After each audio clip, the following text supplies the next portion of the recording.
நான் காலைல சைக்கிள்ல போறேன், என்ன எவன் வெட்டுறான்னு யாருக்கு தெரியும்? ரங்கசாமி ஆட்சியில ரங்கசாமியே வந்து பழி உணர்ச்சியோட அவரை கூட ஆள வச்சு வெட்டலாம். ஏன் சார் என்ன வெட்டுறதை பத்தி நான் கவலைப்படல. நான் வெடிகுண்ட பார்த்தாலும் என் வீட்டுல என் தீவிரவாதிகளுடைய வெடிகுண்டு என் வீட்டுல இருந்தது பார்த்தேன். நான் திருமாம்பாக்கம் நலத்து விவகாரம் உங்களுக்கு தெரியும். திருமாம்பாக்கத்துல ஒரு ஆளு அவரா குடியிருக்கிறான், உரிமையோட குடியிருக்கிறான், அது வேற விஷயம்.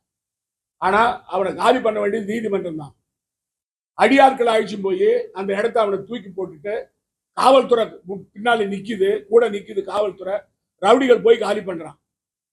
இது ஆட்சியா? இது நாட்டாட்சி நடக்குது புதுச்சேரியில. ரவுடிகள் ஆட்சி நடக்குது. ரவுடிகளுக்கு பாதுகாப்பு கொடுக்கிறார் ரங்கசாமி. ரவுடிகளை தூண்டி விடுற முதலமைச்சர் ரங்கசாமி. உள்துறை அமைச்சர் வந்து புரோயனம் இல்லாத ஒரு ஆளை உள்துறை அமைச்சரை வச்சுக்கிறோம் புதுச்சேரி மாநிலத்தில்.